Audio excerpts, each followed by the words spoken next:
महाराष्ट्र म्हणजे किल्ल्यांची भूमी, जिथे प्रत्येक किल्ला सांगतो शौर्य, रणनीती आणि स्वराज्याचा इतिहास. छत्रपती शिवाजी महाराजांनी उभारलेले हे दुर्ग आजही आपल्याला प्रेरणा देतात. आजच्या या व्हिडिओमध्ये आपण पाहणार आहोत महाराष्ट्रातील प्रमुख किल्ले, त्यांचे महत्त्व आणि वैशिष्ट्य. चला तर मग इतिहासाच्या या गौरवशाली प्रवासाला सुरुवात करूया. नमस्कार. महाराष्ट्राची ओळख कशाने होते? उंच सह्याद्री, अथांग समुद्र. हो, बरोबर आहे. पण महाराष्ट्राची खरी ओळख, तिचं खरं वैभव दडलंय ते इथल्या बुलंद किल्ल्यांमध्ये.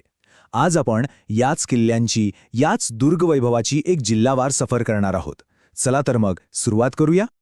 पण ही सफर सुरू करण्याआधी एक प्रश्न आहे. विचार करा, महाराष्ट्राच्या शौर्याचा, पराक्रमाचा, हजारो वर्षांच्या इतिहासाचा असा कोणता साक्षीदार आहे जो आजही काहीही न बोलता आपल्याला सगळं काही सांगून जातो? कोण असेल तो? बरोबर, याचं उत्तर आहे आपले किल्ले. सह्याद्रीच्या कुशीतले असोत, समुद्राच्या किनारी असणारे असोत किंवा पठारावर ताठ मानेनं उभे असलेले हे दुर्ग म्हणजे फक्त दगडविटांचं बांधकाम नाहीये. नाही, हा तर जिवंत इतिहास आहे जो आपल्याला त्या काळातल्या गोष्टी सांगतो. ओके, तर आपला आजचा प्रवास कसा असणार आहे? बघा, आपण आधी या दुर्गांचं महत्त्व थोडक्यात समजून घेऊ. मग आपण जाऊ कोकणात, त्यानंतर पश्चिम महाराष्ट्रात आणि मग शेवटी मराठवाडा, विदर्भात. आणि हो, सगळ्यात शेवटी या सगळ्यातून काय लक्षात ठेवायचंय तेही पाहू. चला तर मग सुरू करूया. एक गोष्ट आपण सगळ्यांनी लक्षात ठेवली पाहिजे. हे किल्ले म्हणजे काही फक्त लढाईची ठिकाणं नव्हती. अरे, इथून तर राज्याचा कारभार चालायचा. हे व्यापाराचे महत्त्वाचे मार्ग होते आणि सगळ्यात महत्त्वाचं म्हणजे स्वराज्याचं प्रतीक होते. त्यामुळे यांचं महत्त्व प्रचंड आहे. आता प्रश्न पडतो की इतके किल्ले लक्षात कसे ठेवायचे, बरोबर? पण काळजी करू नका. एक सोपी पद्धत आहे. आपण काय करणार आहोत, जिल्ह्याप्रमाणे पुढे जाणार आहोत. अगदी जसं नकाशावर बोट ठेवून प्रवास करतो ना, तसंच. यामुळे कोणता किल्ला नक्की कोणत्या जिल्ह्यात आहे हे एकदम पक्क लक्षात राहील. तर आपल्या प्रवासाचा पहिला टप्पा, कोकण किनारपट्टी. वाह! इथे तुम्हाला समुद्राच्या लाटांशी अक्षरशः झुंज देणारे सागरी किल्ले मिळतील आणि दुसरीकडे सह्याद्रीच्या उतार्यावरचे भक्कम डोंगरी किल्लेही आहेत. आपण दक्षिणेकडून सुरुवात करूया. बघा, रायगड जिल्हा, इथे कर्नाळा आणि सुधागड हे महत्त्वाचे किल्ले आहेत. थोडं खाली रत्नागिरीत आलं की सुवर्णदुर्ग आणि जयगड सारखे किल्ले लागतात. आणि मग येतो सिंधुदुर्ग, ज्याची ओळखच आहे समुद्रात बांधलेल्या सिंधुदुर्ग आणि विजयदुर्ग सारख्या अभेद्य म्हणजे अक्षरशः जिंकता न येणाऱ्या जलदुर्गांमुळे. चला, आता थोडं उत्तरेकडे वळूया. पालघर जिल्ह्यात येतो तो प्रसिद्ध वसईचा किल्ला. हा किल्ला म्हणजे पोर्तुगीज आणि मराठ्यांच्या संघर्षाचा एक मोठा साक्षीदार आहे. त्यासोबतच तारापूर आणि गंभीरगड हे किल्लेही इथेच आहेत. आणि ठाणे जिल्ह्याबद्दल बोलायचं झालं तर तिथले माहुली आणि गोरखगड हे ट्रेकर्समध्ये तर प्रचंड प्रसिद्ध आहेत. एक इंटरेस्टिंग गोष्ट लक्षात आली का?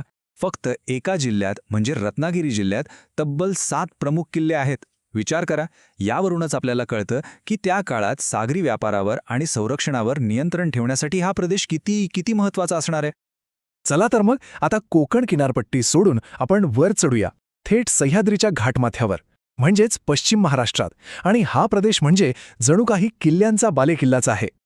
नाशिकमध्ये प्रवेश करताच आपल्याला दिसतात रामशेज, साल्हेर मुल्हेर सारखे बुलंद किल्ले. आणि साल्हेरबद्दल एक खास गोष्ट म्हणजे तो महाराष्ट्रातलं सर्वोच्च शिखर असलेलं ठिकाण आहे. आता अहमदनगरकडे वळूया. इथे रतनगड आणि हरिश्चंद्रगड हे तर ट्रेकर्सचे अगदी आवडीचे किल्ले आहेत. आणि सोबतच आहे खुद्द अहमदनगरचा तो ऐतिहासिक भुईकोट किल्ला. आणि आता आपण आलो आहोत मराठा साम्राज्याच्या अगदी हृदयात.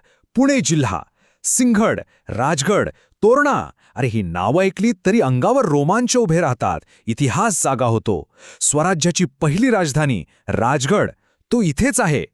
आणि मग सातारा जिल्हा, जिथे अफजल खानाच्या वधाचा साक्षीदार प्रतापगड उभा आहे आणि समर्थ रामदासांच्या वास्तव्याने पावन झालेला सज्जनगड आहे. आता बघा, रत्नागिरीप्रमाणेच पुणे जिल्ह्यातही तब्बल 7 प्रमुख किल्ले आहेत. यावरूनच आपल्याला अंदाज येतो की या भागावर नियंत्रण मिळवण्यासाठी किती स्पर्धा असेल आणि स्वराज्यासाठी हे किल्ले किती मोलाचे होते. आता पश्चिम महाराष्ट्राच्या दक्षिणेकडे नजर टाकूया. कोल्हापूर जिल्ह्यात पन्हाळगड आणि विशाळगड हे 2 मोठे ऐतिहासिक किल्ले आहेत. सांगलीमध्ये मच्छिंद्रगड आणि भूपाळगड आहेत. आणि सोलापूरचा नळदुर्ग किल्ला तो तर त्याच्या पाणी महाल नावाच्या एका अद्भुत अविश्वसनीय बांधकामासाठी ओळखला जातो. ओके, तर आता आपल्या प्रवासाचा शेवटचा टप्पा. आपण सह्याद्रीचे उंच डोंगर मागे सोडून आता मराठवाडा आणि विदर्भाच्या पठारी प्रदेशात आलो आहोत. आणि एक गोष्ट लक्षात घ्या, इथल्या किल्ल्यांचं स्वरूप थोडंसं वेगळं आहे. मराठवाड्यातला सगळ्यात प्रसिद्ध किल्ला कोणता? अर्थात औरंगाबादचा देवगिरी किल्ला, ज्याला नंतर दौलताबाद असं नाव मिळालं. तो तर जगप्रसिद्ध आहे. याशिवाय नांदेडमध्ये कंधारचा किल्ला आहे, तर उस्मानाबादमध्ये परांडा आणि नळदुर्गसारखे मजबूत भुईकोट किल्ले आहेत. आणि आता आपण पोचलो आहोत महाराष्ट्राच्या अगदी पूर्वेला, विदर्भात. अमरावती जिल्ह्यात मेळघाटच्या घनदाट जंगलात वसलेला आहे भव्य गाविलगड. नागपूर शहराच्या अगदी मध्यभागी इतिहासाची साक्ष देत उभा आहे सीताबर्दीचा किल्ला. आणि चंद्रपूर जिल्ह्यात बल्लारपूरचा किल्ला आहे. तर असा होता आपला हा दुर्ग प्रवास. आपण सुरुवात केली कोकणच्या सागरी रक्षकांपासून, तिथून आपण गेलो सह्याद्रीच्या माथ्यावरच्या अभेद्य गडांवर आणि शेवटी मराठवाडा विदर्भातल्या पठारी किल्ल्यांपर्यंत पोचलो. खरंच महाराष्ट्राचं हे दुर्गवैभव किती वैविध्यपूर्ण आहे हे आपण पाहिलं. चला तर मग या सगळ्या प्रवासातून सगळ्यात महत्त्वाचे मुद्दे कोणते जे आपल्याला कायम लक्षात ठेवायचे आहेत ते आता थोडक्यात पाहूया. तर सगळ्यात महत्त्वाची गोष्ट काय आहे ती म्हणजे महाराष्ट्रातले किल्ले आपण 3 मुख्य भागांमध्ये विभागू शकतो. 1. कोकणातले सागरी आणि डोंगरी किल्ले. 2. पश्चिम महाराष्ट्रातले सह्याद्रीचे अभेद्य बालेकिल्ले. आणि 3. मराठवाडा विदर्भातले पठारी किल्ले. आणि हो, अभ्यासाच्या दृष्टीने सगळ्यात महत्त्वाचं, कोणता किल्ला कोणत्या जिल्ह्यात आहे ही जोडी पक्की लक्षात ठेवायची. आणि आता जाता जाता एक शेवटचा प्रश्न जो विचार करायला लावणारा आहे. आपण आज इतके किल्ले पाहिले, या सगळ्यांपैकी असा कोणता एक किल्ला आहे जो महाराष्ट्राचा इतिहास, पराक्रम आणि संस्कृती या सगळ्याचा वारसा सर्वोत्तम प्रकारे दाखवतो असं वाटतं? यावर नक्की विचार करा. अशाच नवनवीन व्हिडिओसाठी चॅनल सबस्क्राईब करायला विसरू नका. धन्यवाद.